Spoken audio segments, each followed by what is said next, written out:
ವಾಮದೇವ ಮುಖೋದ್ಭೂತಂ ನಂದಿ ಗೋತ್ರಾದಿನಾಯಕಂ ವೃಷ್ಟಿಸೂತ್ರ ಕೃತೋ ವಂದೇ ಮರುಳಾರಾಧ್ಯಂ ಜಗದ್ಗುರು. ಈ ನಾಡು ಸಮೃದ್ಧವಾಗಲಿ, ಸುಭಿಕ್ಷವಾಗಲಿ, ಒಳ್ಳೆಯ ಮಳೆಯಾಗಲಿ, ಒಳ್ಳೆಯ ಬೆಳೆಯಾಗಲಿ. ಕೇವಲ ಬೆಳೆ ಬೆಳೆದರೆ ಸಾಲದು, ಆ ಬೆಳೆಗೆ ತಕ್ಕ ಮಾರುಕಟ್ಟೆ ಮೌಲ್ಯ ದೊರೆತು ಈ ದೇಶದ ಬೆನ್ನೆಲುಬು ಅನಿಸಿಕೊಂಡಂತಹ ಅನ್ನದಾತ ರೈತನ ಬದುಕು ಉತ್ತಮಗೊಳ್ಳಲಿ, ಎಲ್ಲರ ವ್ಯವಹಾರ, ವ್ಯಾಪಾರ, ಉದ್ಯೋಗಗಳು ಅಭಿವೃದ್ಧಿಯಾಗಲಿ, ವಧುವರರ ಕಲ್ಯಾಣವಾಗಲಿ, ವಿದ್ಯಾರ್ಥಿಗಳ ಭವಿಷ್ಯ ಉಜ್ವಲವಾಗಲಿ, ಸಂತಾನಾಪೇಕ್ಷಿ ದಂಪತಿಗಳಿಗೆ ದೇಶಭಕ್ತ, ವಿದ್ಯಾ ವಿನಯ ಸಂಸ್ಕಾರವಂತ ಧರ್ಮನಿಷ್ಠ ಮಕ್ಕಳು ಹುಟ್ಟುವಂತಾಗಲಿ.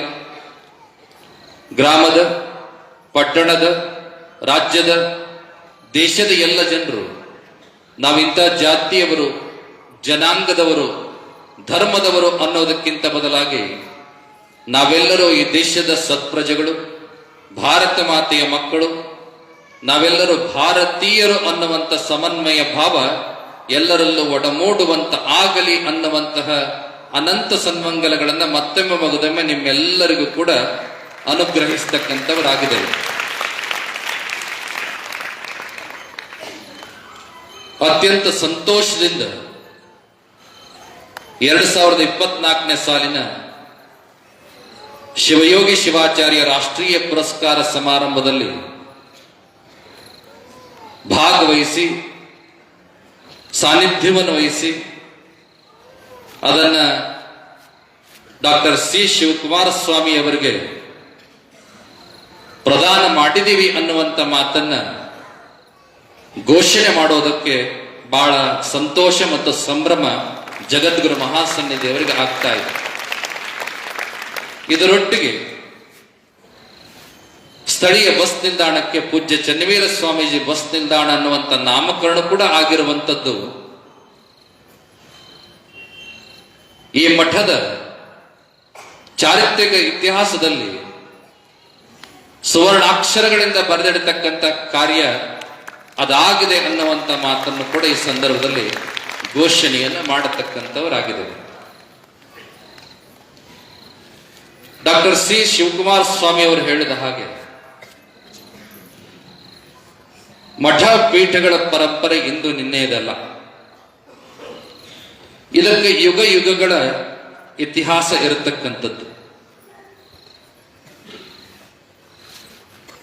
ಕೃತಯುಗದ, ತ್ರೇತಾಯುಗದ, ದ್ವಾಪರ ಯುಗದ ಇತಿಹಾಸಗಳನ್ನ, ಕಾವ್ಯಗಳನ್ನ ನಾವು ನೋಡಿದಾಗ ಅಲ್ಲಿ ಗುರುಕುಲ ಶಿಕ್ಷಣ, ಆ ಶಿಕ್ಷಣವನ್ನ ಬೋಧನೆ ಮಾಡತಕ್ಕಂಥ ಗುರುಗಳು, ಮಠವನ್ನ ಆಶ್ರಯಿಸಿಕೊಂಡು ವಿದ್ಯಾರ್ಥಿಗಳಿಗೆ ಎಲ್ಲ ವಿದ್ಯೆಗಳನ್ನು ಕಲಿಸಿಕೊಡ್ತಕ್ಕಂತಹ ಗುರುಕುಲಗಳು ಇದ್ದುವು ಅನ್ನುವಂಥದ್ದು, ಆ ಪರಂಪರೆ ಇತ್ತು ಅನ್ನುವಂಥದ್ದನ್ನು ಕೂಡ ನಾವು ಉಲ್ಲೇಖಗಳಲ್ಲಿ ಕಾಣಬಹುದು. ಇತ್ತೀಚಿನ ಇತಿಹಾಸವನ್ನು ಅವಲೋಕನ ಮಾಡಿದರೆ ಕರ್ನಾಟಕದೊಳಗೆ ಜಾತಿ, ಜನಾಂಗ, ಧರ್ಮ ಯಾವುದೇ ಭೇದ ಭಾವಗಳಿಲ್ಲದೆ, ತಾರತಮ್ಯಗಳಿಲ್ಲದೆ, ದೀನ, ದಲಿತ, ಅನಾಥ ಅನ್ನುವಂಥ ಯಾವುದೇ ವ್ಯತ್ಯಾಸಗಳಿಲ್ಲದೆ ಬಂದಂತ ಪ್ರತಿಯೊಬ್ಬ ವ್ಯಕ್ತಿಗಳನ್ನು ಕೂಡ ವಿದ್ಯಾರ್ಥಿಗಳನ್ನಾಗಿ, ಶಿಷ್ಯರನ್ನಾಗಿ ಸ್ವೀಕಾರ ಮಾಡಿ ಅವರಿಗೆ ಅನ್ನ, ಅಕ್ಷರ, ಆಶ್ರಯ, ಆಧ್ಯಾತ್ಮ, ಅರಿವು ಅನ್ನುವಂಥ ಪಂಚ ಸಂಗಮಗಳನ್ನು ಆಶೀರ್ವಾದ ಮಾಡಿದಂತಹ ಕ್ಷೇತ್ರಗಳು ಯಾವುದಾದ್ರೂ ಇದ್ರೆ ಅದು ವೀರಶೈವ ಮಠಮಾನ್ಯಗಳು ಅನ್ನುವಂಥದ್ದನ್ನ ಬಹಳ ಸ್ಪಷ್ಟವಾದ ಮಾತುಗಳಲ್ಲಿ ಹೇಳಬೇಕಾಗ್ತದೆ. ತೀರಾ ಇತ್ತೀಚಿನವರೆಗೂ ದೇವರಾಜ ಅರಸು ಅವರು ಮುಖ್ಯಮಂತ್ರಿಯಾಗಿ ಬರುವವರೆಗೂ ಸರ್ಕಾರಗಳು ಎಲ್ಲ ಗ್ರಾಮಗಳಲ್ಲಿ, ತಾಲೂಕು ಮಟ್ಟಗಳಲ್ಲಿ ಶಿಕ್ಷಣ ಸಂಸ್ಥೆಗಳನ್ನು ಸ್ಥಾಪನೆ ಮಾಡುವವರೆಗೂ ಕರ್ನಾಟಕದಲ್ಲಿ ಬಹುತೇಕ ಮಂದಿ, ಬಹುಪಾಲು ಮಂದಿ ಆಶ್ರಯಿಸಿದಂಥ ಕ್ಷೇತ್ರಗಳು ಯಾವುದಾದ್ರೂ ಆಗಿದ್ರೆ ಅದು ವೀರಶೈವ ಮಠಮಾನ್ಯಗಳು ಅನ್ನುವಂಥದ್ದನ್ನ ಈ ಸಂದರ್ಭದಲ್ಲಿ ನೆನಪಿಸಿಕೊಳ್ಳಬೇಕು. ವೀರಶೈವ ಮಠಮಾನ್ಯಗಳು ಯಾವುದೇ ಜಾತಿಯನ್ನು ನೋಡಿ ವಿದ್ಯೆಯನ್ನು ನೀಡಲಿಲ್ಲ, ಆಶ್ರಯವನ್ನು ಕೊಡಲಿಲ್ಲ. ಸರ್ವರನ್ನೂ ಕೂಡ ತಮ್ಮ ಮಕ್ಕಳನ್ನಾಗಿ ಪ್ರೀತಿ ಮಾಡಿದರು. ಎಲ್ಲರನ್ನೂ ಕೂಡ ಏಕಭಾವದಿಂದ ನೋಡಿದರು. ಯಾಕೆ ಅಂತ ಕೇಳಿದ್ರೆ ಆ ವೀರಶೈವ ಪರಂಪರೆಯಲ್ಲಿರ್ತಕ್ಕಂತಹ ವಿಶಾಲವಾದ ಮನೋಭಾವದ ಗುಣ, ಆ ಧರ್ಮ ಪರಂಪರೆಯಲ್ಲಿರ್ತಕ್ಕಂಥ ಸಮನ್ವಯತೆಯ ಸಿದ್ಧಾಂತ, ಅವುಗಳನ್ನ ಪ್ರತಿಪಾದನೆ ಮಾಡುವಂತ ನಿಟ್ಟಿನೊಳಗ ಕ್ರಿಯಾರೂಪದೊಳಗೆ ಎಲ್ಲರನ್ನ ಪ್ರೀತಿಸುವಂತ, ಎಲ್ಲರಿಗೂ ಕೂಡ ಸಮಾನ ನ್ಯಾಯವನ್ನು ಒದಗಿಸತಕ್ಕಂಥ ಕೆಲಸಗಳನ್ನ ಶತಮಾನಗಳಿಂದ ಈ ಮಠಮಾನ್ಯಗಳು ಮಾಡಿಕೊಂಡು ಬಂದಿದ್ದಾವೆ ಅನ್ನುವಂಥದ್ದು ನಿಮಗೆ ನೆನಪಿರಲಿ. ಡಾಕ್ಟರ್ ಶ್ರೀ ಶಿವಕುಮಾರ ಸ್ವಾಮಿ ಅವರು ಒಂದೆರಡು ವಿಚಾರಗಳನ್ನ ಹೇಳಿದರು. ಯಾಕೆ ವೀರಶೈವ ಪರಂಪರೆ ಬಹಳ ಶ್ರೇಷ್ಠವಾಗಿರುವಂಥದ್ದು ಅನ್ನುವಂಥದ್ದನ್ನ ಒತ್ತಿ ಯಾಕೆ ಹೇಳ್ತೇವೆ ಅಂತ ಕೇಳಿದ್ರೆ, ಈ ಪರಂಪರೆ ಇರತಕ್ಕಂತಹ ಬಹಳ ದೊಡ್ಡ ವಿಶಿಷ್ಟವಾದ ಗುಣಲಕ್ಷಣಗಳು ಸ್ವತಃ ಪರಮಾತ್ಮನೇ ಅಪ್ಪಣೆ ಕೊಡಿಸಿರುವ ಹಾಗೆ ನ ವೀರಶೈವ ಸದೃಶಂ ಮತಮಸ್ತಿ ಜಗತ್ರಯ ಅನ್ನುವಂತ ಮಾತು ಉಲ್ಲೇಖವಾಗಿರುವಂಥದ್ದು. ಅಂದ್ರೆ ಮೂರು ಲೋಕಗಳಲ್ಲಿ ಕೂಡ ಈ ಮತಕ್ಕೆ, ಈ ಧರ್ಮಕ್ಕೆ, ಈ ಪರಂಪರೆಗೆ ಸರಿಸಮಾನವಾದ ಮತ್ತೊಂದು ಧರ್ಮವೇ ಇಲ್ಲ ಅನ್ನುವಂತ ಮಾತನ್ನ ಆಗಮಗಳಲ್ಲಿ ಶಿವೋಕ್ತವಾಗಿರತಕ್ಕಂಥದ್ದನ್ನ ನಾವು ಕಾಣುತ್ತೇವೆ. ಹಾಗಿದ್ದ ಮೇಲೆ ಈ ಪರಂಪರೆಯಲ್ಲಿರ್ತಕ್ಕಂಥ ವಿಶಿಷ್ಟವಾದ ಗುಣಲಕ್ಷಣಗಳನ್ನ ಕೆಲವನ್ನಾದ್ರೂ ಕೂಡ ನೀವು ಪ್ರತಿಯೊಬ್ಬರು ಅರಿತುಕೊಂಡಿರ್ಬೇಕು. ಒಂದನೇದು, ನೇರವಾಗಿ ಹೇಳೋದಾದ್ರೆ, ಪ್ರಪಂಚದಲ್ಲಿ ಅನೇಕ ಧರ್ಮಗಳನ್ನು ನಾವು ನೋಡ್ತೀವಿ. ಎಲ್ಲಾ ಧರ್ಮಗಳಲ್ಲಿ ವ್ಯಕ್ತಿ ಹುಟ್ಟಿದ ತರುವಾಯ ಸಂಸ್ಕಾರಗಳು ಪ್ರಾರಂಭ ಆದ್ರೆ ಕೇವಲ ಒಂದು ಧರ್ಮ ಈ ಜಗತ್ತಿನೊಳಗೆ ಅಸ್ತಿತ್ವದಲ್ಲಿದೆ.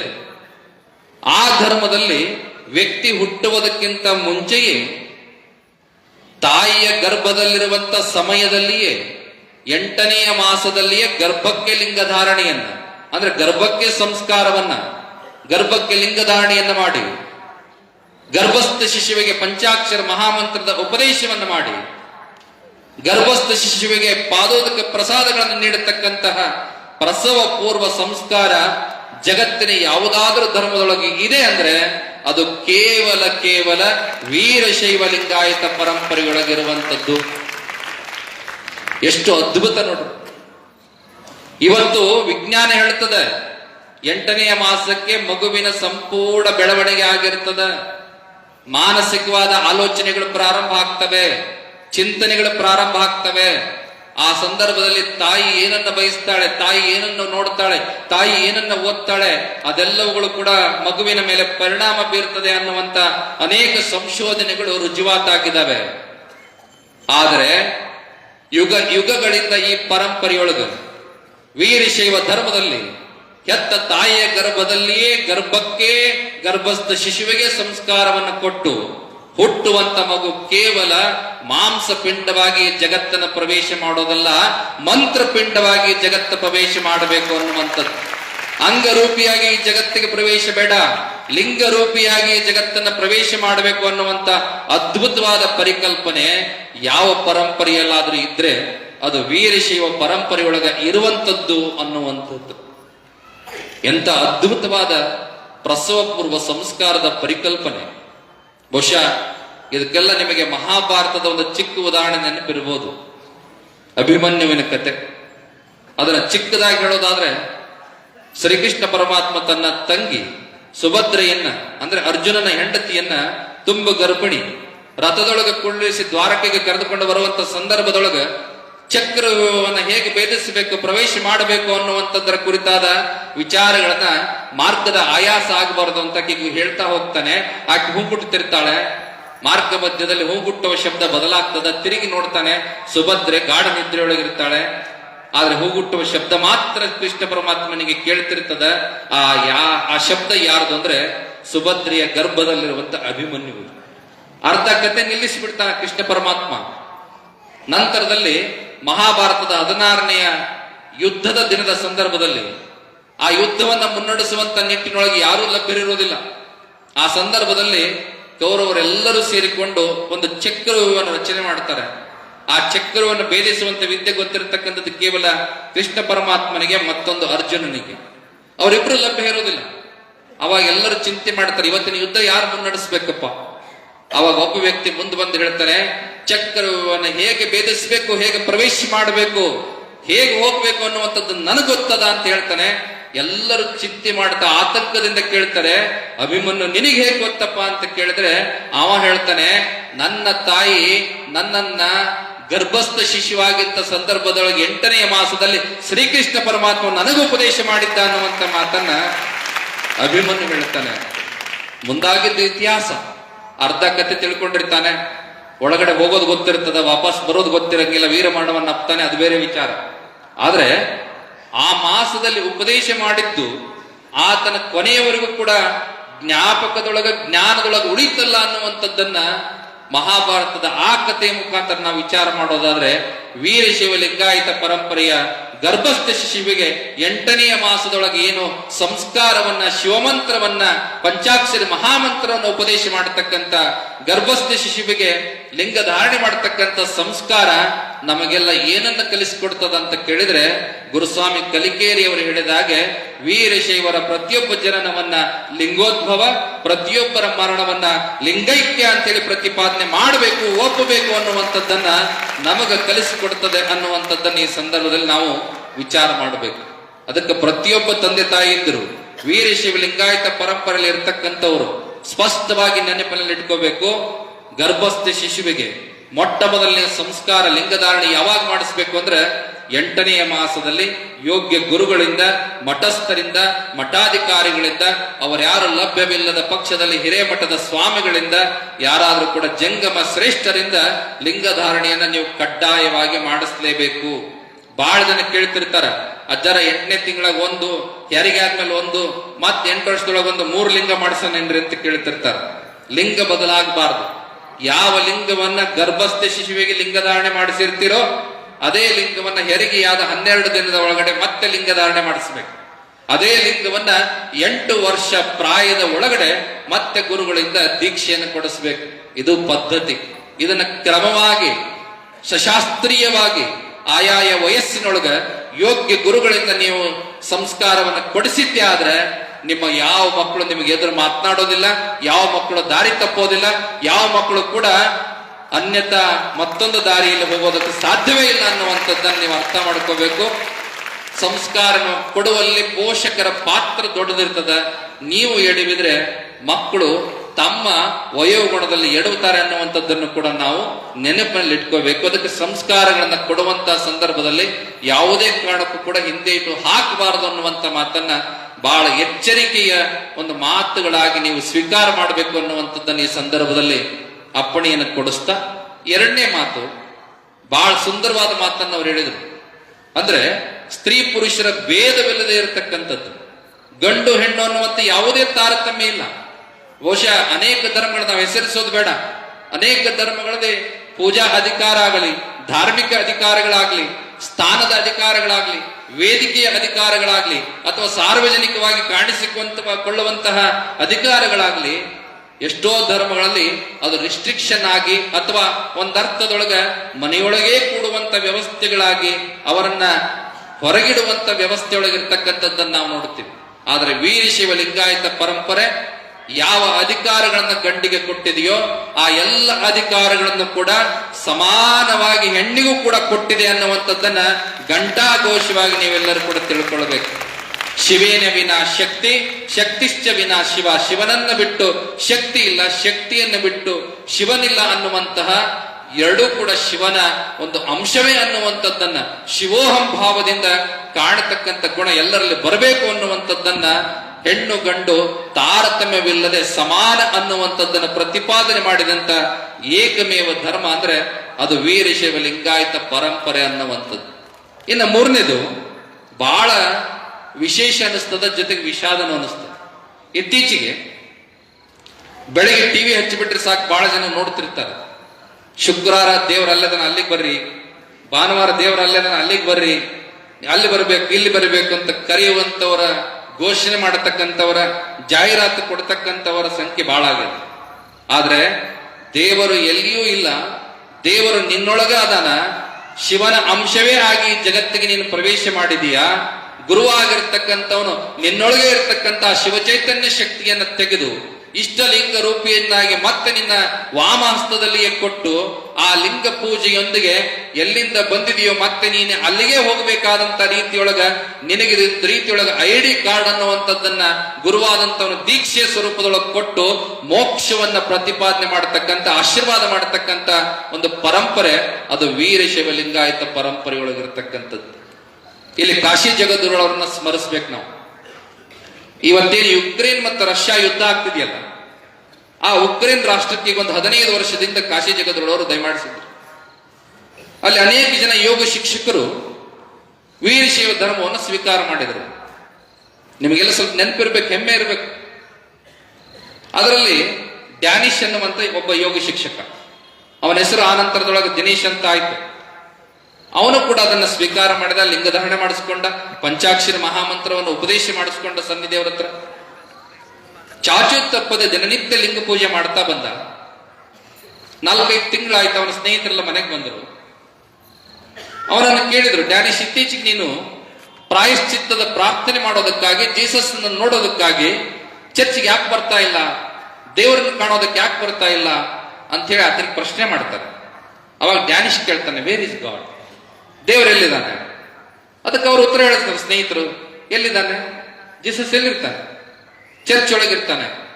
ಅವಾಗ ಆ ವಿದೇಶಿ ಪರಿವರ್ತಿತ ಕನ್ವರ್ಟೆಡ್ ವೀರಶೈವ ಅನ್ನಿಸಿಕೊಂಡಂತಹ ಡ್ಯಾನಿಶ್ ಉತ್ತರ ಕೊಡ್ತಾನೆ. ಪ್ರಶ್ನೆ ಕೇಳಿದ ತನ್ನ ಸ್ನೇಹಿತರಿಗೆ, god is no wear, god is with me, I am the walking temple ಅನ್ನುವಂತ ಮಾತನ್ನ ಆ ಡ್ಯಾನಿಶ್ ಅನ್ನುವಂತ ವ್ಯಕ್ತಿ ಹೇಳ್ತಾನೆ. ಅವನು ಹೇಳ್ತಾನೆ, ದೇವರು ಎಲ್ಲಿಯೂ ಇಲ್ಲ, ದೇವರು ನನ್ನೊಳಗೆ ಅದಾನ, ನನ್ನೊಳಗೆ ಇರತಕ್ಕಂಥ ಭಗವಂತನನ್ನ ಗುರುವಾಗಿರ್ತಕ್ಕಂಥ ನನಗೆ ಗುರುತಿಸಿ ಈ ಲಿಂಗ ರೂಪದೊಳಗೆ ನನಗೆ ಕೊಟ್ಟಿದ್ದಾನ. ಈ ಹೃದಯ ಮಧ್ಯದೊಳಗ ಅಂಗದ ಮೇಲೆ ಈ ಲಿಂಗ ಭಗವಂತ ಇದ್ದಾಗ ನಾನೇ ಒಬ್ಬ ನಡೆದಾಡುವ ದೇವಸ್ಥಾನ ಅನ್ನುವಂತ ಮಾತನ್ನ ಆ ವ್ಯಕ್ತಿ ಹೇಳ್ತಾನೆ. ಇದನ್ನೇ ರೇಣುಕ ಭಗವತ್ಪಾದರು ಧರ್ಮ ಗ್ರಂಥದೊಳಗೆ ಹೇಳಿದ್ದು, ಅಪ್ಪಣೆಯನ್ನು ಕೊಡಿಸಿದ್ರು. ದೇವೋ ದೇವಾಲಯ ಪ್ರೋಕ್ತೋ ಜೀವೋ ದೇವೋ ಸನಾತನಿ. ಬಸವಣ್ಣನವರು ಬಹಳ ಸರಳವಾಗಿ ಹೇಳಿದ್ರು, ಉಳ್ಳವರು ಶಿವಾಲಯವ ಮಾಡುವರಯ್ಯ, ನಾನೇನು ಮಾಡಲಿ ಬಡವನಯ್ಯ.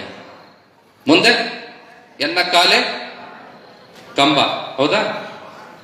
ದೇಹವೇ ದೇಗುಲ, ಶಿರವೇ ಯಾವಾಗ? ಕಾಲ ಕಂಬ ಆಗೋದು ಯಾವಾಗ? ದೇಹ ದೇಗುಲ ಆಗೋದು ಯಾವಾಗ? ಶಿರ ಹೊನ್ನ ಕಳಸ ಆಗೋದು ಯಾವಾಗ? ಯಾವಾಗ ಗುರು ಕೊಟ್ಟಂತ ಲಿಂಗ ನಿಮ್ಮ ಶರೀರದ ಮೇಲೆ ಇರ್ತದಲ್ಲ, ನಿಮ್ಮ ಕಾಲು ಕಂಬ ಆಗ್ತದ, ದೇಹ ದೇಗುಲ ಆಗ್ತದ, ಶಿರ ಹೊನ್ನ ಕಳಸ ಆಗ್ತದ ಅನ್ನುವಂಥದ್ದನ್ನ ಅರ್ಥ ಮಾಡ್ಕೋಬೇಕು. ಯಾವ ಗುಡಿಯೊಳಗೆ ನಿತ್ಯ ಪೂಜೆ ಆಗ್ತದ? ಗುಡಿಯೊಳಗ ಪೂಜಾ ಮಾಡೋ ಪೂಜಾರಿ ಇರಬೇಕು, ಭಗವಂತ ಇರಬೇಕು. ಭಗವಂತನೂ ಇರಬೇಕು, ಗುಡಿನೂ ಚೆನ್ನಾಗಿರ್ಬೇಕು, ಸ್ವಚ್ಛವಾಗಿರ್ಬೇಕು, ದೀಪ ಹಚ್ಚಿರ್ಬೇಕು, ಪೂಜೆ ಪುನಸ್ಕಾರಗಳು ನಡೀತಿರ್ಬೇಕು, ಮಂತ್ರೋಚ್ಚಾರಣೆ ಆಗ್ತಿರ್ಬೇಕು. ಅಂತ ಗುಡಿಯೊಳಗ ಭಕ್ತರು ಹೋಗ್ತಾರೆ, ದೇವರು ಖುಷಿಯಿಂದ ಇರ್ತಾರೆ. ಊರ್ ಹೊರಗೊಂದು ಪಾಳ ಬಿದ್ದ ಗುಡಿ ಇರ್ತದ, ಮೂರ್ತಿ ಒಡೆದಿರ್ತದ, ನಿಧಿ ಆಸೆಗೆ ಏನೋ ಮಾಡಿರ್ತಾರ, ಪೂಜಾರಿ ಇರಂಗಿಲ್ಲ, ಅಲ್ಲಿ ಯಾರು ಹೋಗ್ತಾರೆ? ಭಗವಂತ ವಾಸ ಮಾಡಬೇಕು ಅಂದ್ರೆ ನೀವೇನ್ ಮಾಡ್ಬೇಕು? ಹೆಸರಿನಿಂದ ವೀರಶೈವರಾಗಬೇಡಿ, ಜಾತಿಯಿಂದ ವೀರಶೈವರಾಗಬೇಡ್ರಿ, ಹುಟ್ಟಿನಿಂದ ವೀರಶೈವರಾಗಬೇಡ್ರಿ. ಭಸ್ಮ ಹಚ್ಚಿ ಲಿಂಗಧಾರಣೆ ಮಾಡಿ ರುದ್ರಾಕ್ಷಿ ಧಾರಣೆ ಮಾಡಿಕೊಂಡು ಬಾಯೊಳಗ ಶಿವಮಂತ್ರ ಜಪಿಸ್ತಾ ಹೇಳಬೇಕು, ನಾನು ವೀರಶೈವ ಲಿಂಗಾಯಿತ. ಲಿಂಗ ಪೂಜೆ ಮಾಡ್ತಾ ಹೇಳಬೇಕು, ನಾನು ವೀರಶೈವ ಲಿಂಗಾಯಿತ. ಕೇವಲ ಆ ಧರ್ಮದ ಹುಟ್ಟೇವಿ, ಆ ಜಾತಿಯೊಳಗೆ ಹುಟ್ಟೇವಿ, ಆ ಧರ್ಮದೊಳಗೆ ಹುಟ್ಟೇವಿ ಅಂದ್ರೆ ನೀವು ಲಿಂಗಾಯತರಾಗೋದಕ್ಕೆ ಸಾಧ್ಯ ಇಲ್ಲ. ಅದಕ್ಕ ಹುಟ್ಟಿನಿಂದ ಲಿಂಗಾಯತರು ವೀರಶೈವರಾಗಬಾರದು, ಆಚರಣೆಯಿಂದ ಆಚರಣಾತ್ಮಕದಿಂದ ನೀವು ವೀರಶೈವರಾಗಬೇಕು ಅನ್ನುವಂಥದ್ದನ್ನ ಅರ್ಥ ಮಾಡ್ಕೋಬೇಕು. ಸಣ್ಣ ಮಕ್ಕಳು, ದೊಡ್ಡ ಮಕ್ಕಳು, ವಯಸ್ಸಿನ ಭೇದ ಭಾವ, ಮದುವೆ ಆಗೈತಿ, ನಾನು ನೌಕರಿ ಮಾಡ್ತೇನೆ, ನಾನು ಅದನ್ನ ಮಾಡ್ತೇನೆ, ಯಾವುದೇ ರೀತಿಯಾದಂತ ತಾರತಮ್ಯಗಳಾಗಲಿ ಭೇದ ಭಾವಗಳಾಗಲಿ ಇಲ್ಲ. ನೀವು ಪೂಜೆ ಮಾಡ್ತಿರೋ ಬಿಡ್ತಿರೋ, ಕೊಳ್ಳೊಳಗೆ ಲಿಂಗ ಮಾತ್ರ ಇರಬೇಕು. ಮೊಗ್ಗೆ ಮಾಯಿದೇವಿ ಹೇಳ್ತಾನೆ ಒಂದು ಕಡೆಗೆ, ಸುಮ್ಮನೆ ಅಂಗದ ಮೇಲೆ ಲಿಂಗವ ಧರಿಸಿರುವುದು ಅತ್ಯಧಿಕ ಶಿವಾದವ. ಭಗವಂತ ಇರ್ಬೇಕಲ್ಲ, ಭಗವಂತನ ಇಲ್ಲ ಅಂದ್ರೆ ಎಷ್ಟು ಚಂದ ಹೇಳಿದ್ರು ಶಿವಕುಮಾರ ಸ್ವಾಮಿ ಅವರು. ಗುರುಗಳಾದಂಥವ್ರು ಹೇಳ್ಬೇಕು, ಇದನ್ನೆಲ್ಲಾ ಕಡೆ ನಾವು ಹೇಳ್ತಿರ್ತೀವಿ. ಲಿಂಗ ಕೊಡ್ಬೇಕಾದ್ರೆ, ಧಾರಣೆ ಮಾಡಿಸ್ಬೇಕಾದ್ರೆ ಎಷ್ಟು ಚಂದ ಐತೆ ಅದ್ರೊಳಗೆ. ರೇಣುಕ ಭಗವತ್ಪಾದರು ಹೇಳ್ತಾರ, ಪ್ರಾಣವತ್ ಧಾರಣೀಯಂ ತತ್ ಪ್ರಾಣ ಲಿಂಗಮಿದಂ ತವ. ಎಂತ ಅದ್ಭುತ ಮಾತು. ನಿನ್ನ ಪ್ರಾಣದಂತೆ ರಕ್ಷಣೆ ಮಾಡ್ಬೇಕಿದ್ನ. ನಿನಗೆ ಆಪತ್ತು ಬಂದ್ರ, ನಿನಗೆ ತೊಂದರೆ ಆದ್ರ ರಕ್ಷಣೆ ಮಾಡ್ಕೊಳ್ಳೋದಕ್ಕೆ, ನಿನ್ನ ಜೀವ ಉಳಿಸ್ಕೊಳ್ಳೋದಕ್ಕೆ ಹೆಂಗ ನೀನು ಪರದಾಡ್ತೀಯಲ್ಲ, ಹಂಗ ಈ ಭಗವಂತನನ್ನ ಎಷ್ಟು ಚಂದ ರಕ್ಷಣೆ ಮಾಡ್ತಿಲ್ಲ, ಆ ಭಗವಂತ ನಿನ್ನ ಅಷ್ಟೇ ಚಂದ ರಕ್ಷಣೆ ಮಾಡ್ತಾನ ಅನ್ನುವಂತ ಮಾತನ್ನ ಹೇಳ್ತಾರೆ. ಅಕಸ್ಮಾತ್ತಾಗಿ ಬಿದ್ರೆ, ಅಥವಾ ಆ ಲಿಂಗ ಅಕಸ್ಮಾತ್ತಾಗಿ ನೀವಿಡೋದಲ್ಲ, ಅಕಸ್ಮಾತ್ತಾಗಿ ನಿಮ್ಮನ್ನು ಅಗಲಿದ್ರೆ ಪ್ರಾಣಾನ್ ವಿಮುಂಚ ಸಹಸ ಪ್ರಾಪ್ತಗೆ ಮೋಕ್ಷ ಸಂಪದ ಅಂತೇಳಿ ಆ ಲಿಂಗಕ್ಕಾಗಿ ಪ್ರಾಣ ಕೊಡೋನು. ಇವತ್ತಿಗೂ ಬಹಳ ಕಡೆಗೆ ಜಂಗಮರ ಆಚಾರವಂತರ ಭಕ್ತರ ಮನೆಗಳಲ್ಲಿ ಏನಾದ್ರೂ ಪ್ರಸಾದ ಕೊಟ್ರೆ ಇದು ನನ್ನದಲ್ಲಪ್ಪ, ಭಗವಂತನದು, ಲಿಂಗಾರ್ಪಣ ಮಸ್ತು ಅಂತಾರೆ. ಅಂದ್ರೆ ಎಲ್ಲವೂ ಲಿಂಗಕ್ಕೆ ಅರ್ಪಿತವಾಗಲಿ, ಎಲ್ಲವೂ ಆತನಿಗೆ ಅರ್ಪಣೆ ಆಗಲಿ ಅನ್ನುವಂತ ಮನೋಭಾವ. ಅದಕ್ಕೆ ಧರ್ಮೋ ರಕ್ಷತೆ ರಕ್ಷಿತ. ಇದರ ಅರ್ಥ ಏನಪ್ಪಾ ಅಂದ್ರೆ, ಲಿಂಗವನ್ನು ಎಷ್ಟು ಚೆನ್ನಾಗಿ ನೀವು ರಕ್ಷಣೆ ಮಾಡಿ ಪೂಜೆ ಮಾಡ್ತೀರಿ, ಅಷ್ಟೇ ಚೆನ್ನಾಗಿ ನಿಮ್ಮನ್ನದು ರಕ್ಷಣೆ ಮಾಡ್ತದ ಅನ್ನುವಂಥದ್ದು. ಬಹಳ ದೊಡ್ಡ ಮಹಾತ್ಮರು ಯಾರು ಆಗಿ ಹೋಗಿರಲ್ಲ. ಅದು ಶರಣರಿರ್ಬೋದು, ತಪಸ್ವಿಗಳಿರ್ಬೋದು, ಶಿವಾಚಾರ್ಯ ಇರ್ಬೋದು, ಅವ್ರು ಯಾರು ಕೂಡ ಸಂಪತ್ತಿನಿಂದ ದೊಡ್ಡವರಾಗಿಲ್ಲ, ಸ್ಥಾನದಿಂದ ದೊಡ್ಡವರಾಗಿಲ್ಲ. ಉಜ್ಜಯಿನಿಯ ಸಿದ್ಧಲಿಂಗ ಜಗದೊಳಗೆ ಪುರಾಣ ಇಲ್ಲಿ ನಡೆದದ. ಆ ಸಿದ್ಧಲಿಂಗ ಜಗದೊಳವರು ಯಾವುದರಿಂದ ದೊಡ್ಡವರಾದ್ರು ಅಂದ್ರೆ ಲಿಂಗ ಪೂಜೆಯಿಂದ, ತಪಸ್ಸಿನಿಂದ ದೊಡ್ಡವರಾದ್ರು ಅನ್ನುವಂಥದ್ದನ್ನು ಯೋಚನೆ ಮಾಡಬೇಕು. ಲಿಂಗ ಪೂಜೆ ಎಲ್ಲವನ್ನ ಕೊಡ್ತದೆ. ಇವತ್ತಿನಿಂದ ಪ್ರಾರಂಭ ಮಾಡ್ರಿ ನೀವು. ಏನೇ ಕಷ್ಟ ಇರಲಿ, 10 ದೇವರಿಗೆ ಹೋಗೋದ ಅವಶ್ಯಕತೆನೇ ಇಲ್ಲ. ಕೈಯಲ್ಲಿ ಲಿಂಗ ಹಿಡ್ಕೊಂಡು ಅರ್ಧ ನಿಮಿಲಿತಂದ್ರೆ ಅರ್ಧ ಕಣ್ಣು ಬಿಟ್ಕೊಂಡು ಆ ಲಿಂಗವನ್ನ ತದೇಕ ದೃಷ್ಟಿಯಿಂದ ಧ್ಯಾನ ಮಾಡ್ತಾ, ಎಲ್ಲವೂ ನೀನೇ ಅಪ್ಪ, ನೀನೇ ನೋಡ್ಕೋ, ನಿನಗೆ ಅರ್ಪಣೆ ಆಗ್ಲಪ್ಪ, ಕಷ್ಟ ಬಂದ್ರೆ ನಿನಗ, ಸುಖ ಬಂದ್ರೆ ನಿನಗ, ಏನಿದ್ರು ನೀ ದಾರಿ ತೋರಿಸಪ್ಪ ಅಂತೇಳಿ ನಿತ್ಯವೂ ಬೇಡ್ಕೊಳ್ತಾ ಕನಿಷ್ಠ 108 ಶಿವನಾಮವನ್ನ, ಪಂಚಾಕ್ಷರ ಮಂತ್ರವನ್ನ ಜಪ ಮಾಡ್ತಾ ಹೋಗ್ರಿ. ಕೆಲವೇ ದಿನಗಳಲ್ಲಿ ನಿಮ್ಮ ಮನಃಶಾಂತಿ ಆಗ್ತದ, ಆತ್ಮಶಾಂತಿ ಆಗ್ತದ, ಶರೀರ ಶುದ್ಧಿ ಆಗ್ತದ, ಮನಃಶುದ್ಧಿ ಆಗ್ತದ, ಇಡೀ ಮನೆಯೆಲ್ಲ ಶುದ್ಧಿ ಆಗ್ತದ. ಮನೆ ಇರತಕ್ಕಂಥ ಎಲ್ಲರೂ ಕೂಡ ಶುದ್ಧಿ ಆಗೋದಕ್ಕೆ ಸಾಧ್ಯ ಆಗ್ತದ ಕೇವಲ ಲಿಂಗ ಪೂಜೆಯಿಂದ, ಲಿಂಗ ಧಾರಣೆಯಿಂದ, ಶಿವ ಪೂಜೆಯಿಂದ ಅನ್ನುವಂಥದ್ದನ್ನು ಅರ್ಥ ಮಾಡ್ಕೋಬೇಕು. ಶ್ರೀಶೈಲ ಜಗದ್ಗುರು ವಾಗೀಶ ಪಂಡಿತಾರಾದ್ರು ಮಲ್ಲಿಕಾರ್ಜುನ ಸುಪ್ರಭಾತ ಬರೀಬೇಕಾದ್ರೆ ಒಂದು ಪದ್ಯ ಬರೀತಾರೆ. ಎಷ್ಟು ಚಂದ ಬರೀತಾರ ಅವರು. ಶಿವಪೂಜೆಯಿಂದಲೇ ಜೀವ ಶಿವನಾಗುವನು, ಅವನಿಯೊಳಗೆ ಈ ಮಾರ್ಗ ಸುಲಭವೆನ್ನುತ್ತ ಸುವಿಚಾರಿ ಶಂಕರಾಚಾರ್ಯ ಸಾರುತ ಬಂದಿಯನು ಎದ್ದೇಳು ಮಲ್ಲಿನಾಥ. 2 ಮಾತಿದ್ರೊಳಗೆ. ಶಿವಪೂಜೆಯಿಂದ ಜೀವ ಶಿವನಾಗ್ತಾನೆ.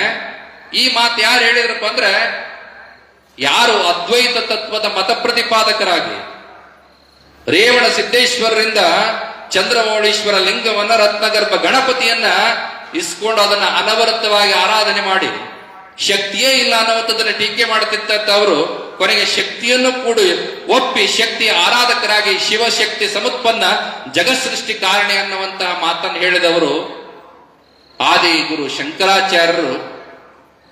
ಅದ್ಭುತವಾಗಿ ಮಾಡಿದಂತ ಮಾತೇನಿದೆಯಲ್ಲ, ಅವ್ರು ಹೇಳ್ತಾರೆ, ಶಿವಪೂಜೆಯಿಂದಲೇ ಜೀವ ಶಿವನಾಗ್ತಾನೆ. ಅವನಿಯೊಳಗಂದ್ರೆ ಭಗವಂತನನ್ನ ತಲುಪಬೇಕಾದ್ರೆ ಅತ್ಯಂತ ಸರಳ ಮಾರ್ಗ ಯಾವ್ದಪ್ಪ ಅಂದ್ರೆ ಲಿಂಗ ಪೂಜೆ, ಶಿವಪೂಜೆ. ಇದಕ್ಕಿಂತ ಅತ್ಯಂತ ಸರಳವಾದ ಮತ್ತೊಂದು ಮಾರ್ಗ ಇಲ್ಲ ಅನ್ನುವಂಥದ್ದನ್ನು ಉಪದೇಶ ಮಾಡ್ತಾರೆ. ಅದಕ್ಕೆ ಪ್ರತಿಯೊಬ್ರು ಕೂಡ ಕಡ್ಡಾಯವಾಗಿ ಶಿವಪೂಜೆ ಮಾಡಬೇಕು. ನಿಮಗೆ ನೆನಪಿರ್ಲಿ, ಪಾಟೀಲ್ರು ಅಂತೇಳಿ ಹುಬ್ಬಳ್ಳಿ ಒಳಗೆ ಬಹಳ ದೊಡ್ಡ ವಕೀಲರಿದ್ದಾರೆ, ಬಹಳ ದೊಡ್ಡ ಸಿವಿಲ್ ವಕೀಲರು, ಬ್ರಹ್ಮಾಯವರ ಗುರುಗಳು. ಅವ್ರ ಮನೆಯೊಳಗೆ ಕಾಶಿ ಜಗದೊಳಗೆ ಬಹಳ ಹೋಗ್ತಿರ್ತಾರೆ. ನಾವು 4-5 ಸಲ ಹೋಗಿದ್ದೀವಿ. ಅವ್ರಿಗೆ ಏನಿಲ್ಲ ಅಂದ್ರೆ ಒಂದು 88 ವಯಸ್ಸು. ಅವ್ರ ಮರಿ ಮೊಮ್ಮಗದ ಒಂದು 3-4 ವರ್ಷ ಇರ್ಬೋದು. ಆಶ್ಚರ್ಯ ನಿಮ್ಗೆ ಹೇಳ್ತೀವಿ, ತಂದೆ ತಾಯಿಗಳು ಮಾಡತಕ್ಕಂಥ ಕಾರ್ಯವನ್ನು ಮಕ್ಕಳು ಹೇಗೆ ಅನುಕರಣೆ ಮಾಡ್ತಾರೆ ಅನ್ನೋದಕ್ಕೆ ಅವರು ಪಾಟೀಲ್ರು ಲಿಂಗ ಪೂಜೆ ಮಾಡ್ತಾ ಕೂತ್ಕೊಂಡ್ರೆ ಆ ಮಗು ಬಂದು ಕಾಡುತ್ತದ, ನನಗೂ ಲಿಂಗ ಕೊಡು, ನಾನು ಪೂಜೆ ಮಾಡ್ತೀನಿ. ಕೊಡೋವರೆಗೂ ಬಿಡೋದಿಲ್ಲ. ತಾನು ಮತ್ತೊಂದು ಚಿಕ್ಕ ಲಿಂಗ ತಗೊಂಡು ಅಜ್ಜ, ಮರಿ ಅಜ್ಜ, ದೊಡ್ಡ ಅಜ್ಜ, ಮುತ್ತಜ್ಜ ಹೆಂಗ್ ಮಾಡ್ತಾರಲ್ಲ ಹಂಗೆ ಆ ಮಗು ಮಾಡ್ತದ. ಅರ್ಥ ಮಾಡ್ಕೊಡ್ರಿ. ನಾವು ಕಲಿಸುವ ಪದ್ಧತಿಗಳಿರ್ತದ, ಅನುಸರಿಸುವ ವಿಧಾನಗಳಿರ್ತದ. ಆ ಪರಿಸರ ಚೆನ್ನಾಗಿದ್ರೆ, ನಾವು ಆ ರೀತಿ ನಡ್ಕೊಂಡ್ರೆ ಅದು ನಮಗ ಒಳ್ಳೆಯ ಫಲವನ್ನೇ ಕೊಡ್ತದ ಅನ್ನೋದಕ್ಕೆ ಆ ಮನೆತನದ ಆ ಪರಿಸರವೇ ಪ್ರತ್ಯಕ್ಷ ನಿದರ್ಶನ ಅನ್ನುವಂಥದ್ದನ್ನು ಅರ್ಥ ಮಾಡ್ಕೋಬೇಕು. ಅದಕ್ಕೆ ವೀರಶೈವ ಪರಂಪರೆ ಎಂತ ಅದ್ಭುತ ಪರಂಪರೆ ಅಂದ್ರೆ, ಜೀವ ಶಿವ ಬೇರೆ ಅಂತ ಹೇಳಲಿಲ್ಲ, ನರಹರ ಬೇರೆ ಅಂತ ಹೇಳಲಿಲ್ಲ. ಜೀವ ಶಿವನ ಅಂಶವೇ ಅಂತ ಹೇಳಿದ. ಜೀವ ಶಿವನಾಗುವಂತಹ, ನರಹರನಾಗುವಂತಹ, ಮಾನವ ಮಹದೇವನಾಗುವಂತಹ, ಕಿಂಕರತ್ವದಿಂದ ಶಂಕರತ್ವ ಪ್ರಾಪ್ತ ಆಗ್ತಕ್ಕಂತಹ, ಜಲ ತೀರ್ಥ ಆಗತಕ್ಕಂತಹ, ಕಲ್ಲು ಕೂಡ ದೇವರಾಗುವಂತಹ ಶಕ್ತಿ ಎಲ್ಲದ ಅಂದ್ರೆ ಅದು ವೀರಶೈವ ಪರಂಪರೆಯೊಳಗಿದೆ ಅನ್ನುವಂಥದ್ದನ್ನು ಅರ್ಥ ಮಾಡ್ಕೋಬೇಕು. ಇನ್ನು ಕೊನೆಯದಾಗಿ ಬಹಳ ಕಡೆಗೆ ಈ ಸೂತಕಗಳನ್ನು ಆಚರಣೆ ಮಾಡ್ತಾರೆ. ಪಂಚಸೂತಕಗಳು ಅಂತ ಕರೀತಾರೆ. ರಜೋ ಸೂತಕ, ಮರಣ ಸೂತಕ, ಜಾತಿ ಸೂತಕ, ಪ್ರಸೂತಿ ಸೂತಕ, ಉಚ್ಚಿಷ್ಟ ಸೂತಕ. ಈ 5 ಸೂತಕಗಳನ್ನು ಆಚರಣೆ ಮಾಡ್ತಾರೆ. ಆದ್ರೆ ಯಾವ ವ್ಯಕ್ತಿ ಲಿಂಗ ಧಾರಣೆ ಮಾಡಿರ್ತಾರೆ, ಯಾವ ವ್ಯಕ್ತಿ ಶಿವಪೂಜೆ ಮಾಡ್ತಾರೆ, ಆ ವ್ಯಕ್ತಿಗೆ, ಆ ಸ್ತ್ರೀಗೆ, ಹೆಣ್ಣಾಗಿರ್ಬೋದು ಗಂಡಾಗಿರ್ಬೋದು, ಅವರಿಗೆ ಈ 5 ಸೂತಕಗಳು ಕೂಡ ಅನ್ವಯ ಆಗೋದಿಲ್ಲ ಅನ್ನುವಂಥದ್ದನ್ನ ಬಹಳ ಸ್ಪಷ್ಟವಾಗಿ ಆದೇಶ ಮಾಡಿದಂತ ಧರ್ಮ ಯಾವುದಾದ್ರೂ ಇದ್ರೆ ಅದು ವೀರಶೈವ ಪರಂಪರೆ ಅನ್ನುವಂಥದ್ದನ್ನು ಈ ಸಂದರ್ಭದಲ್ಲಿ ಹೇಳೋದಕ್ಕೆ ಬಯಸ್ತದೆ. ಇಂಥ ಅದ್ಭುತವಾದ ಪರಂಪರೆಯಲ್ಲಿ ಬಂದಿರತಕ್ಕಂಥ ಮಠಮಾನ್ಯಗಳ ಪಾತ್ರ, ಆ ಮಠಾಧಿಕಾರಿಗಳು ಗುರುಗಳಾಗಿ ಬಂದಂತ ಭಕ್ತರಿಗೆ ತಿಳುವಳಿಕೆಯನ್ನ, ಅರಿವನ್ನ ನೀಡಿ ಜಾಗೃತಿಯನ್ನು ಉಂಟು ಮಾಡಿ ಅವರನ್ನ ಮುಂಚೂಣಿಯ ಕಟ್ಟ ಕಡೆಯ ವ್ಯಕ್ತಿಯನ್ನು ಕೂಡ ಬದುಕಿನ ಮುಂಚೂಣಿಯಲ್ಲಿ ತಂದು ನಿಲ್ಲಿಸುವಂತ ಶಕ್ತಿ ಒಂದು ಮಠಕ್ಕದ, ಒಂದು ಮಠದ ಮಠಾಧಿಕಾರಿಗೆ ಇದೆ ಅನ್ನುವಂಥದ್ದನ್ನ ನೀವೆಲ್ಲರೂ ಕೂಡ ತಿಳ್ಕೊಳ್ಬೇಕು. ಅದಕ್ಕೆ ನಾವು ಆಗಾಗ ಹೇಳುತ್ತಿರ್ತೀವಿ, ಜನರ ಜೀವನ ಮಟ್ಟವನ್ನ ಸುಧಾರಿಸುವಂತ ಕ್ಷೇತ್ರವೇ ಅದು ಮಠ ಅನ್ನುವಂತ ಮಾತನ್ನ ಯಾವಾಗಲೂ ಕೂಡ ಅಪ್ಪಣೆಯನ್ನು ಕೊಡಿಸ್ತಿರ್ತೀವಿ.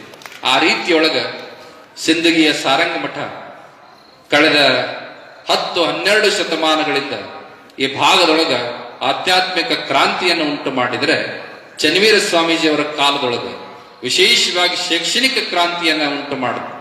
ಅದನ್ನು ಮುಂದುವರಿಸಿದಂತಹ ನಮ್ಮ ಡಾಕ್ಟರ್ ಪ್ರಭು ಸಾರಂಗದೇವ ಶಿವಾಚಾರ್ಯ ಸ್ವಾಮೀಜಿಯವರು ಈ ಮಠದ ಭೌತಿಕ ವಿಕಾಸಕ್ಕೆ ಒಂದು ರೀತಿಯೊಳಗೆ ಮುನ್ನುಡಿಯನ್ನು ಹಾಡಿದ್ರೆ, ಆಧ್ಯಾತ್ಮಿಕ, ಧಾರ್ಮಿಕ ಜೊತೆಗೆ ಶೈಕ್ಷಣಿಕ ಕ್ರಾಂತಿಯನ್ನು ಕೂಡ ಮಾಡಿದ್ರು ಅನ್ನುವಂಥ ಮಾತನ್ನ ಹೇಳಿದ್ರೆ ಅದು ಅತಿಶಯೋಕ್ತಿ ಆಗ್ಲಾರ್ದು ಅನ್ನುವಂಥದ್ದನ್ನು ಬಹುಶಃ ನಾವು ಒಂದರ್ಥದೊಳಗೆ ನೇರವಾಗಿ ಹೇಳೋದಾದ್ರೆ, ಆ ಭಾಗದೊಳಗ, ಮೈಸೂರು ಭಾಗದೊಳಗ ಸಿದ್ಧಗಂಗಾ ಮಠ ದಾಸೋಹ ಮತ್ತು ಅಕ್ಷರ ಕ್ರಾಂತಿಗೆ ಹೇಗೆ ಕ್ರಾಂತಿಯನ್ನು ಮಾಡುತ್ತೋ, ಹಾಗೆ ಈ ಭಾಗದೊಳಗ ಉಜ್ಜಯಿನಿ ಪೀಠದ ಶಾಖಾ ಮಠವಾಗಿ ದಾಸೋಹ ಕ್ರಾಂತಿಯನ್ನ, ಅಕ್ಷರ ಕ್ರಾಂತಿಯನ್ನ, ಶೈಕ್ಷಣಿಕ ಕ್ರಾಂತಿಯನ್ನ ಮಾಡಿದಂತ ಮಠ ಯಾವುದಾದ್ರೂ ಇದ್ರೆ ಅದು ಸಾರಂಗ ಮಠ ಅನ್ನುವಂತ ಮಾತನ್ನ ಬಹಳ ಹೆಮ್ಮೆ ಮತ್ತು ಅಭಿಮಾನದಿಂದ ಹೇಳೋದಕ್ಕೆ ಬಯಸ್ತೇವೆ. ಯಾಕೆಂತ ಕೇಳಿದ್ರೆ ನಮ್ಮ ಗುರುಗಳು ಹೇಳಿದ್ರು, ಈ ಪ್ರಶಸ್ತಿ ನಮ್ಮಿಂದಲ್ಲ, ಉಜ್ಜಯಿನಿ ಪೀಠದಿಂದ ಅನ್ನುವಂತ ಮಾತನ್ನು ಹೇಳಿದಾಗ ನಾವು ಅದನ್ನೇ ಹೇಳೋದು. ನಮಗ ಪ್ರೀತಿಯ ಶಿಷ್ಯರು, ನಮ್ಮ ಮಠ, ನಮ್ಮ ಪೀಠದ ಮಠ ನಮ್ಮದೇ ಮಠ. ಹಾಗಾಗಿ ಅವ್ರು ಮಾಡತಕ್ಕಂಥ ಕಾರ್ಯದೊಳಗ ಯಾವತ್ತೂ ಕೂಡ ಉಜ್ಜಯಿನಿ ಜಗದೊಳಗೆ ಇರ್ತಾರೆ, ಆಶೀರ್ವಾದ ಮಾಡ್ತಾರೆ ಅನ್ನುವಂಥ ಮಾತನ್ನ ಈ ಸಂದರ್ಭದಲ್ಲಿ ಅಪ್ಪಣೆಯನ್ನು ಕೊಡೋದಕ್ಕೆ ಬಯಸ್ತೇವೆ. ಇನ್ನ ಇವತ್ತು ಶಿವಯೋಗಿ ಶಿವಾಚಾರ್ಯ ಪ್ರಶಸ್ತಿಯನ್ನ ಸ್ವೀಕಾರ ಮಾಡಿದಂಥವರು ಡಾಕ್ಟರ್ ಸಿ ಶಿವಕುಮಾರ ಸ್ವಾಮಿ ಅವರು. ಬಹಳ ದೊಡ್ಡ ಬಹುಶ್ರುತ ವಿದ್ವಾಂಸರು. ಬಹುಶಃ ಬೆಂಗಳೂರು ಭಾಗ ಅಂದ್ರೆ, ಮೈಸೂರು ಭಾಗ ಅಂದ್ರೆ ಸಂಸ್ಕೃತ, ವ್ಯಾಕರಣ, ನ್ಯಾಯ, ತೀರ್ಥ ಇವುಗಳನ್ನ ಕಲಿಬೇಕಪ್ಪ ಅಂದ್ರೆ ಒಂದು ವರ್ಗದವರೇ ಅದಾರ ಅನ್ನುವಂಥ ಸೀಮಿತ ಭಾವ ಇರುವಂತ ಸಂದರ್ಭದೊಳಗೆ ಒಂದು ಕಟ್ಟ ಕಡೆಯ ಹಳ್ಳಿಯಿಂದ ಬಂದಂತ ಒಬ್ಬ ವ್ಯಕ್ತಿ ಅತ್ಯದ್ಭುತವಾಗಿ ಸಂಸ್ಕೃತವನ್ನು ಕಲಿತು ಆಗಮಗಳನ್ನು ಅಧ್ಯಯನ ಮಾಡಿ ಇವತ್ತು ಬಹುಶ್ರುತರಾಗಿ ಸುಮಾರು 6 ಜನ ವಿದ್ಯಾರ್ಥಿಗಳು ಅವರ ಕೆಳಗಡೆ PhD ಪೂರೈಸಿದ್ದಾರೆ. ಸುಮಾರು 8 ಜನ MPhil ಪದವಿಯನ್ನ ಪೂರೈಸಿದ್ದಾರೆ. ಅಷ್ಟೇ ಅಲ್ಲ, ಆರಂಭದಲ್ಲಿ ಹೇಳಿದ ಹಾಗೆ 250ಕ್ಕೂ ಹೆಚ್ಚು ಸಂಶೋಧನಾ ಪ್ರಬಂಧಗಳನ್ನು ಮಂಡಿಸಿದ್ದಾರೆ. 50ಕ್ಕೂ ಹೆಚ್ಚು ಮೌಲಿಕ ಕೃತಿಗಳನ್ನು ರಚನೆ ಮಾಡಿದ್ದಾರೆ. ಸಂಪಾದನಾ ಗ್ರಂಥಗಳು, ಅಭಿನಂದನಾ ಗ್ರಂಥಗಳು, ಗೌರವ ಗ್ರಂಥಗಳಿಗೆ ಲೆಕ್ಕವೇ ಇಲ್ಲ. ಅವರೇ ಹೇಳಿದ ಹಾಗೆ ದೇಗುಲ ಪ್ರಮೆ ಅನ್ನುವಂತ ಕನಕಪುರದ ಮಠದಿಂದ ಬರತಕ್ಕಂತಹ ಮಾಸಪತ್ರಿಕೆ ಸಂಪಾದಕರಾಗಿ, ಬಾಳೆಹೊನ್ನೂರು ಪೀಠದಿಂದ ಬರತಕ್ಕಂಥ ರಂಭಾಪುರಿ ಬೆಳಗು ಮಾಸಪತ್ರಿಕೆ ಸಂಪಾದಕರಾಗಿ ಕೆಲಸ ಮಾಡತಕ್ಕಂಥದ್ದು. ಅದೆಲ್ಲದಕ್ಕಿಂತ ಹೆಚ್ಚಾಗಿ ಪರಮ ಪೂಜ್ಯ ಕಾಶಿ ಜಗದ್ಗುರುವರ ಒಂದು ಮಾನಸ ಶಿಷ್ಯರಾಗಿ ಅತ್ಯಂತ ಪ್ರೀತಿಯ ಸೇವೆಯನ್ನ ತ್ರಿಕರಣ ಪೂರ್ವಕವಾಗಿ ಮಾಡಿದಂತ ವ್ಯಕ್ತಿತ್ವ ಯಾರದು ಅಂದ್ರೆ ಡಾಕ್ಟರ್ ಸಿ ಶಿವಕುಮಾರ ಸ್ವಾಮಿ ಅವರು. ಅವ್ರು ಮಾತನಾಡ್ತಾ ಇದ್ರೆ ಸಮಯ ಕಳೆದದ್ದೇ ಗೊತ್ತಾಗೋದಿಲ್ಲ. ಅಷ್ಟು ಅದ್ಭುತವಾಗಿ, ಮೌಲಿಕವಾಗಿ, ವಿದ್ವಾಂಸ ಪ್ರಿಯವಾಗಿ, ಸಂಶೋಧನಾತ್ಮಕವಾಗಿ ಅವ್ರ ಮಾತುಗಳಿರ್ತಕ್ಕಂಥದ್ದನ್ನ ನಾವು ನೋಡುತ್ತೇವೆ. ಇನ್ನೊಂದು ಮಾತನ್ನು ಹೇಳಲೇಬೇಕು, ಅವರು ಬಹಳ ಉದಾತ್ತವಾಗಿರ್ತಕ್ಕಂಥ ಗುಣಗಳನ್ನು ಹೊಂದಿರತಕ್ಕಂಥವ್ರು. ಅವರಿಗೆ ಮತ್ತೊಂದು ಜವಾಬ್ದಾರಿಯನ್ನ ಈ ಮಠದಿಂದ ನಾವು ವಹಿಸಿದ್ದೀವಿ. ಏನಪ್ಪಾ ಅಂದ್ರೆ, ಶಿವಯೋಗಿ ಶಿವಾಚಾರ್ಯ ಪ್ರಶಸ್ತಿಯನ್ನು ಏನು ಪ್ರತಿ ವರ್ಷ ಕೊಡ್ತಾ ಇದ್ದೀವಿ, ಆ ಶಿವಯೋಗಿ ಶಿವಾಚಾರ್ಯರ ಕೃತಿ, ಕರ್ತೃ, ಕಾಲ, ಪರಿಚಯ ಇದರ ಕುರಿತಾದಂತ ಒಂದು ಕಿರು ಹೊತ್ತಿಗೆಯನ್ನ ಮುಂದಿನ ವರ್ಷ ಇದೇ ವೇದಿಕೆಯಿಂದ ಬಿಡುಗಡೆ ಮಾಡತಕ್ಕಂಥದ್ದು. ಆ ಗ್ರಂಥವನ್ನ, ಕಿರು ಗ್ರಂಥವನ್ನ ಯಾರು ರಚನೆ ಮಾಡಬೇಕಪ್ಪ ಅಂದ್ರೆ ಡಾಕ್ಟರ್ ಸಿ ಶಿವಕುಮಾರ ಸ್ವಾಮಿ ಅವರೇ ರಚನೆ ಮಾಡಬೇಕು. ಜೊತೆಗೆ ಮುಂದಿನ ವರ್ಷದ ಈ ಶಿವಯೋಗಿ ಶಿವಾಚಾರ್ಯ ಪ್ರಶಸ್ತಿ ಯಾರಿಗೆ ಕೊಡಬೇಕಪ್ಪ ಅಂತಂದ್ರೆ ಈಗಾಗಲೇ ನಿಮ್ಮ ಗುರುಗಳಿಗೆ ಅಪ್ಪಣೆ ಮಾಡಿದ್ದೀವಿ.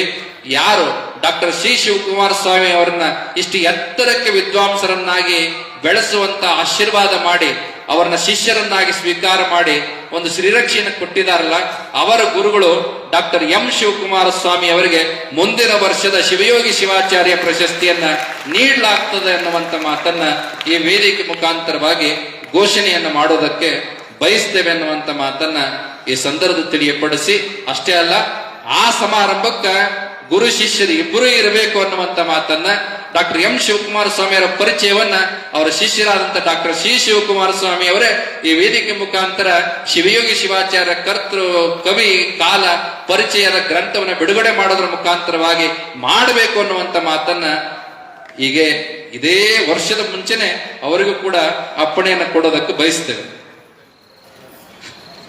ನಾವು ಹೇಳೇ ಬಿಟ್ಟಿವಲ್ಲ, ಬರ್ತೇವೆ. ನಿಮ್ಮ ಗುರುಗಳು ನೋಡ್ರಿ, ಅದ್ರ ಜೊತೆಗೆ ಅವರಷ್ಟೆಲ್ಲ ತಾವು ಇರಬೇಕು ಅಂತ ಹೇಳಿ ನಾವು ಕೂಡ ಬರ್ತೇವೆ ಅನ್ನುವಂತ ಮಾತನ್ನ ಈ ಸಂದರ್ಭದಲ್ಲಿ ಹೇಳೋದಕ್ಕೆ ಬಯಸ್ತೇವೆ. ಇದರೊಟ್ಟಿಗೆ ಉಜ್ಜಯಿನಿ ಪೀಠದ ಮಹಾತಪಸ್ವಿ ಸಿದ್ಧಲಿಂಗ ಜಗದೊಳವರ ಪುರಾಣ ಪ್ರವಚನವನ್ನ ನೀವೆಲ್ಲ ಕೇಳ್ತಾ ಇದ್ದೀರಿ. ಇವತ್ತು ಪಂಚಪೀಠಗಳು, ಅವುಗಳ ಹೆಸರು ನಿಮಗೆ ಗೊತ್ತದ.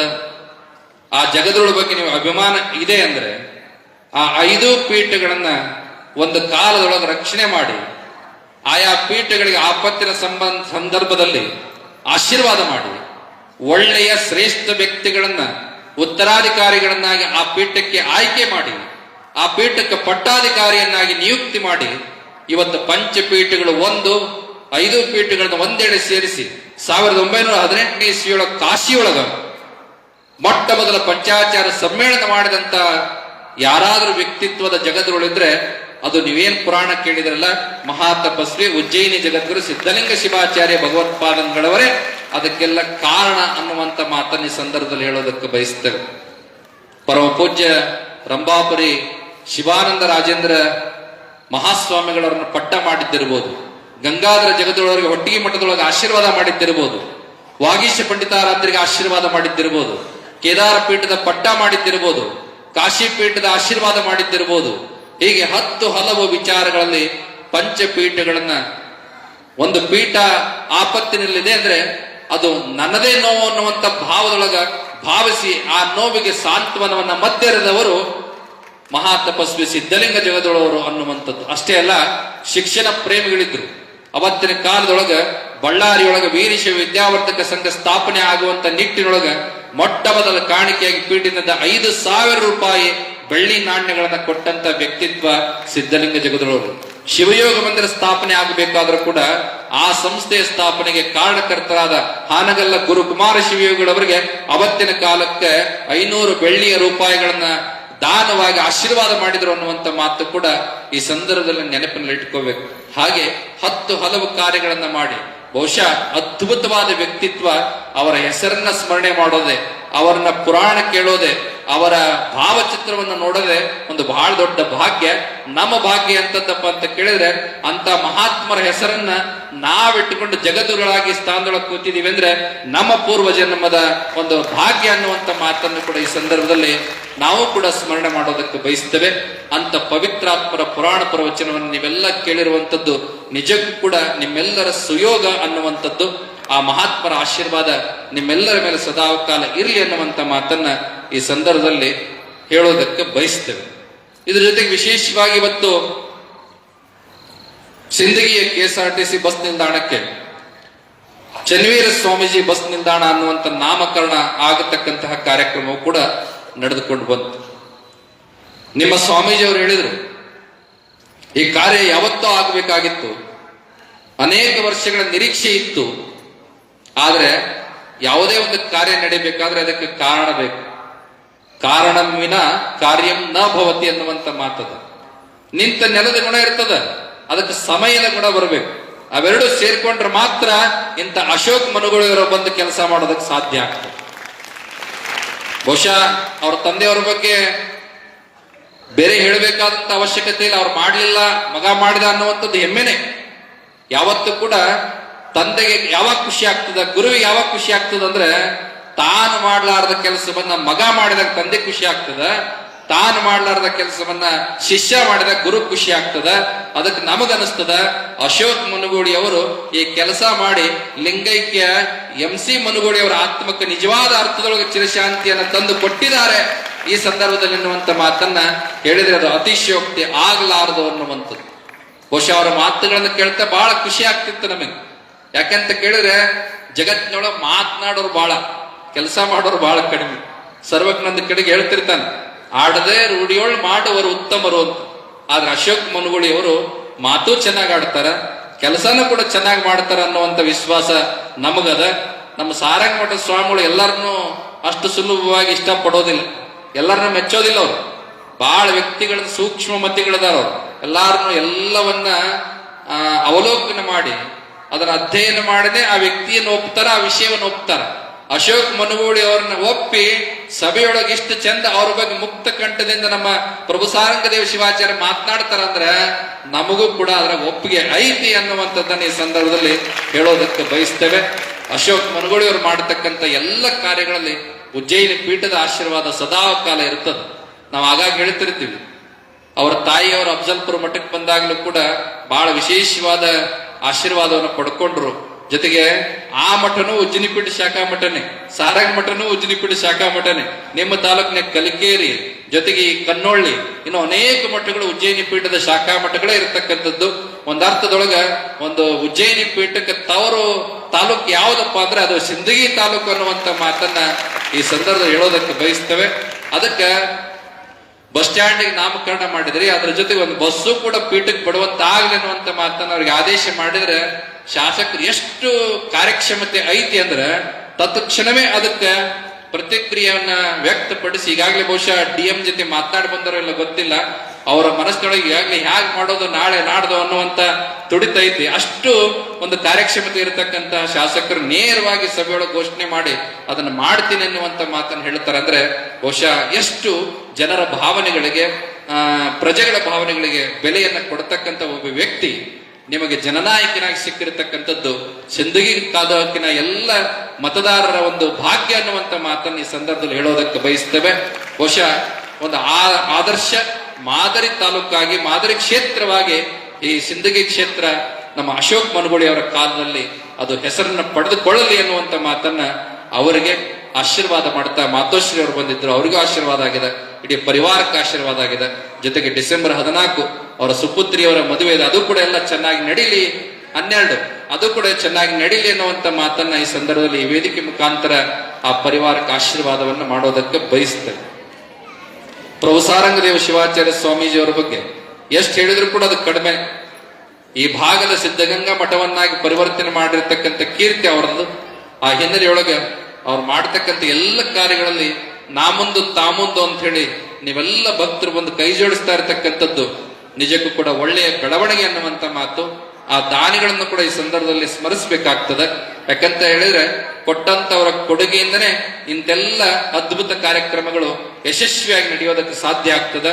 ಆ ಎಲ್ಲ ಮುಕ್ತ ಕಂಠದ, ಮುಕ್ತ ಹಸ್ತದ ದಾನಿಗಳಿಗೂ ಕೂಡ ಸನ್ಮಂಗಲ ಉಂಟಾಗಲಿ ಅನ್ನುವಂಥ ಮಾತನ್ನ ಈ ವೇದಿಕೆ ಮುಖಾಂತರ ಉಜ್ಜಯಿನಿ ಪೀಠದ ಆಶೀರ್ವಾದ ಇರಲಿ ಅನ್ನುವಂಥ ಮಾತನ್ನ ಹಾರೈಸಿ, ಬಹುಶಃ ಒಂದು ಮಾತು, 6,000 ಹೆಣ್ಣುಮಕ್ಕಳು, 8,000 ಗಂಡು ಮಕ್ಕಳು, ಅಲ್ಲಿ 14,000 ವಿದ್ಯಾರ್ಥಿಗಳು, 32 ಎಕರೆ ಕ್ಯಾಂಪಸ್ನೊಳಗ ಬಹುಶಃ medical college, engineering college, Ayurvedic college ಬಿಟ್ರೆ ಎಲ್ಲಾ ವಿದ್ಯಾಸಂಸ್ಥೆಗಳನ್ನ ಒಂದೇ ಒಂದು ತಾಣದೊಳಗ, ಒಂದೇ ವ್ಯವಸ್ಥೆಯೊಳಗ ಹೊಂದಿರತಕ್ಕಂತಹ ಒಂದು ಶಿಕ್ಷಣ ಸಂಸ್ಥೆ ಅಂದ್ರೆ ಅದು ಪದ್ಮರಾಜ ಒಡೆಯರ್ ಶಿಕ್ಷಣ ಸಂಸ್ಥೆ. ಆ ಮಠ ಸಾರಂಗ ಮಠ ಅನ್ನುವಂತ ಮಾತನ್ನ ಬಹಳ ಹೆಮ್ಮೆ ಮತ್ತು ಅಭಿಮಾನದಿಂದ ಈ ಸಂದರ್ಭದಲ್ಲಿ ತಿಳಿಯಪಡಿಸ್ತಾ, ಇನ್ನು ಉತ್ತರೋತ್ತರವಾಗಿ ಸಂಸ್ಥೆ ಬೆಳೀಲಿ, ಮಠ ಬೆಳೀಲಿ, ಸ್ವಾಮಿಗಳ ಆಯುಷ ಆರೋಗ್ಯ ಚೆನ್ನಾಗಿರ್ಲಿ, ಇನ್ನು ನೂರಾರು ಇಂಥ ಧಾರ್ಮಿಕ ಕಾರ್ಯಕ್ರಮಗಳನ್ನ ಮಾಡತಕ್ಕಂಥ ಶಕ್ತಿ ನಮ್ಮ ಡಾಕ್ಟರ್ ಪ್ರಭು ಸಾರಂಗದೇವ ಶಿವಾಚಾರ್ಯರಿಗೆ ಪ್ರಾಪ್ತವಾಗಲಿ ಎನ್ನುವಂತ ಮಾತನ್ನ ಈ ಸಂದರ್ಭದಲ್ಲಿ ಉಜ್ಜಯಿನಿ ಪೀಠದ ಆಶೀರ್ವಾದ ಅವರಿಗೆ ಸದಾಕಾಲ ಇರಲಿ ಎನ್ನುವಂತ ಮಾತನ್ನ ತಿಳಿಯಪಡಿಸಿ, ನಮ್ಮೆಲ್ಲ ಮಠಾಧೀಶರು, ನಮ್ಮ ಶಾಪುರದವರು, ಕನ್ನೋಳಿಯವರು, ಕೊಣ್ಣೂರವರು, ಹಾಗೆ ನಮ್ಮ ಸಿಂದಗಿ ಹಿರೇಮಠದವರು ಈ ವೇದಿಕೆ ಶೋಭೆಯನ್ನು ಹೆಚ್ಚಿಸಿ ಬಹಳ ಸುಂದರವಾಗಿ ಕಾರ್ಯಕ್ರಮದಲ್ಲಿ ಭಾಗಿಯಾಗಿ ಗೌರವವನ್ನು ಹೆಚ್ಚಿದ್ದಾರೆ. ಆ ಎಲ್ಲ ಮಠಾಧೀಶರಿಗೂ ಕೂಡ ಪೀಠದ ಆಶೀರ್ವಾದ. ನಮ್ಮ ಶ್ರೀ ಶಿವಕುಮಾರ ಸ್ವಾಮಿ ಅವರ ಬದುಕು ಉಜ್ವಲವಾಗಲಿ. ಪ್ರವೃತ್ತಿಯಿಂದ ನಿವೃತ್ತರಾಗಿದ್ದಾರೆ, ಆದರೆ ನಮ್ಮ ಧರ್ಮ ನಿವೃತ್ತಿ ಆಗೋದಕ್ಕೆ ಬಿಡೋದಿಲ್ಲ. ಆ ವೃತ್ತಿಯಿಂದ ನಿವೃತ್ತರಾಗಿದ್ದಾರೆ. ಪ್ರವೃತ್ತಿಯಿಂದ ಅವರ ಇನ್ನಷ್ಟು ವೃತ್ತಿ ಜಾಜ್ವಲ್ಯಮಾನವಾಗಿ ಧರ್ಮ ರಕ್ಷಣೆಯನ್ನ, ಧರ್ಮ ಗ್ರಂಥಗಳ ರಕ್ಷಣೆಯನ್ನ, ಹಾಗೆ ಮಠ ಪೀಠದಲ್ಲಿರ್ತಕ್ಕಂಥ ಅನೇಕ ಅಪ್ರಕಟಿತ ಗ್ರಂಥಗಳನ್ನು ಹೊರತರತಕ್ಕಂಥ ಕೆಲಸವನ್ನ ಅವರು ಮುಂದಿನ ನಿರ್ಮಾಣಗಳಲ್ಲಿ ಮಾಡಲಿ ಅನ್ನುವಂಥ ಮಾತನ್ನ, ಅದಕ್ಕೆ ಬೇಕಾದಂತ ಎಲ್ಲ ಸಹಾಯ ಸಹಕಾರಗಳನ್ನ ಪೀಠಗಳು, ಮಠಗಳು ಅವರಿಗೆ ಒದಗಿಸಿ ಕೊಡ್ತದೆ ಅನ್ನುವಂಥ ಮಾತನ್ನು ಕೂಡ ಈ ಸಂದರ್ಭದಲ್ಲಿ ತಿಳಿಯಪಡಿಸಿ, ಶಾಸಕರಾದಿಯಾಗಿ ಅವರ ಜೊತೆಗೆ ಬಂದಂತ ಎಲ್ಲರಿಗೂ, ಜೊತೆಗೆ ಪದ್ಮರಾಜ ಒಡೆಯರ ಆಡಳಿತ ಮಂಡಳಿಯ ಎಲ್ಲ ಪದಾಧಿಕಾರಿಗಳಿಗೂ, ದಾನಿಗಳಿಗೂ, ಸತ್ಕಾರ ಮೂರ್ತಿಗಳಿಗೂ, ಪ್ರವಚನಕಾರರಿಗೂ, ಸಂಗೀತ ಕಲಾ ಬಳಗಕ್ಕೂ, ನಿರೂಪಕರಾಗಿ ಪ್ರಾರ್ಥನೆಯನ್ನು ಮಾಡಿದಂತ ಪೂಜಾ ಹಿರೇಮಠರಿಗೂ, ಹಾಗೆ ಮುಂದೆ ಕೂತಂತ ಎಲ್ಲ ತಾಯಂದಿರಿಗೂ, ವಿದ್ಯಾರ್ಥಿಗಳಿಗೂ, ವಿದ್ಯಾರ್ಥಿನಿಯರಿಗೂ, ಬಂದಂತ ಭಕ್ತರಿಗೂ, ಪತ್ರಿಕಾ ಮಾಧ್ಯಮದವರಿಗೂ ಎಲ್ಲರಿಗೂ ಕೂಡ ಶುಭವನ್ನ ಹಾರೈಸಿ, ನಿಮ್ಮೆಲ್ಲರ ಬದುಕಿನೊಳಗೆ ಸುಖ, ಸಂಪತ್ತು, ಆಯುಷ್ಯ, ಆರೋಗ್ಯ, ಭಾಗ್ಯ ಪ್ರಾಪ್ತವಾಗಲಿ ಎನ್ನುವಂತ ಮಾತನ್ನ ಆಶೀರ್ವಾದ ಮಾಡುತ್ತಾ ನಮ್ಮ ಆಶೀರ್ವಚನ ಸಂದೇಶವನ್ನು ಪೂರ್ಣಗೊಳಿಸ್ತಾ ಇದ್ದೇವೆ. ಓಂ ಶಿವಂ ಭೂಯ.